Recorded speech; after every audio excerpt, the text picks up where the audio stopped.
So the practice that I'm about to share with you today is going to make many of you go, "What? No way, I'm not doing that." Just no, Tara. And that's awesome, because if you are that person, this practice is definitely for you. And here's why. The Witness Me practice is all about allowing your partner a front row seat, VIP pass, no hold bars view of your vagina. Yep, it's you, semi-naked, them clothed, and your safe and trusted partner describing, celebrating, and affirming the physical appearance of your genitals. Now, if that's all sounding as sexy as a visit to the gynecologist, you're right. It's not supposed to be a saucy little shindig, but what it is going to do, however, is bust through the shame, humiliation, and pesky insecurities so many of us experience about our lady parts. For example, do you ever get so caught up in your head during sexy playtime with your partner that it totally ruins your ability to relax and enjoy the moment? Especially when they're super up close and personal down below, and all you're thinking about is, oh my God, do I smell? Am I normal down there? Is my vagina freaking him out? This is so embarrassing. If you do, I totally get it, and trust me, I can so relate. Because here's the thing. Amongst we women, there is an epidemic of discomfort surrounding the physical appearance of our sex center.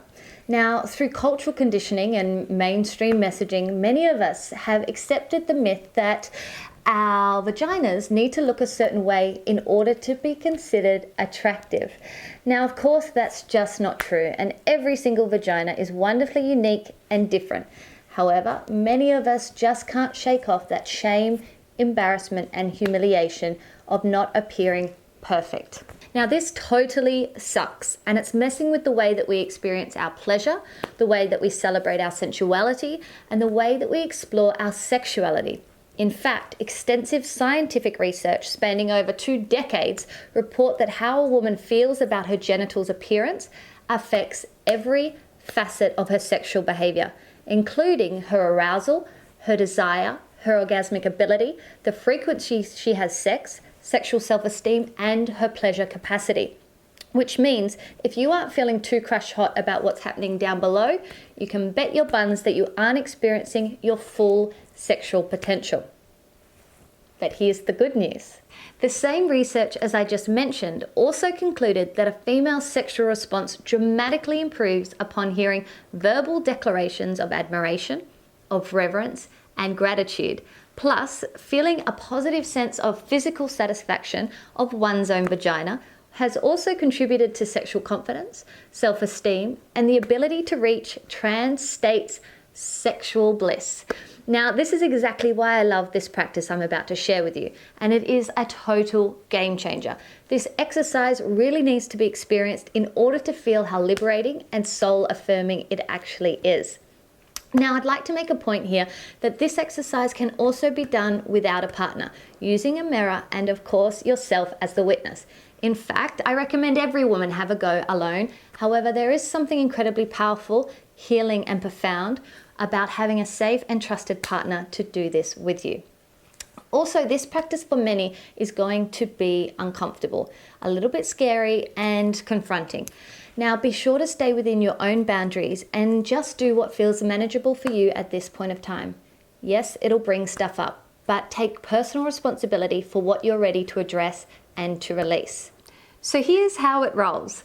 First, create a safe space. I recommend outside the bedroom, in the lounge room, or anywhere else that feels less sexualized. Remember, this is about healing, not sexy times. Have a few pillows handy, a rug to lie on, and some cushions for your partner. Ensure the environment is relaxing, but not arousing. Lie down on your back, naked from the waist down. Yes, you keep your top on. Place your feet sole to sole so your legs are butterflied open and your entire vagina is visible. The witness, your partner, kneels between your legs and then sets a timer for 1 minute. And for the entire minute looks, explores, and discovers your vagina using only their eyes and the help of their fingers. When the buzzer goes off, the witness, still looking at your vagina, describes what they're seeing. For example, the color of your labia is rosy pink, your clitoris is protruding. It's not supposed to be sexy, remember that. It's just a clear description of what can be seen. The witness then offers your vagina any genuine and heartfelt compliments that come to their mind. You are beautiful, you are perfect, you smell delicious. And lastly, the witness offers a small offering of gratitude to the glorious vagina before them and thanks them for anything that the vagina might have offered to the witness. Thank you for allowing me to witness you. Thank you for your trust. Thank you for opening yourself, such as that. Once gratitude has been offered and received, it is then time to sit up and whilst facing one another, share your feelings and thoughts that came up for both of you. Now, while this may sound super simple, believe me when I say it is powerfully amazing. In fact, the first time I did this practice, I was in tears the entire time. I was so confronted by how exposed and how vulnerable I felt, I couldn't relax at all. The second and third time became easier and I began to release up all that stored up shame that I was feeling, that I didn't even know that I was feeling. So if it doesn't feel amazing to show your partner or yourself your glorious vagina, stay with it. Breathe and try to surrender to what is coming up for you. We are clearing out all that negative junk that doesn't serve you and making way for more pleasure, self-love, and sexual confidence. So for more information on this practice and for an easy to follow guide for the practice for both you and your partner, head to my website www.tarao.com.au and I'll pop a link down below. Happy witnessing.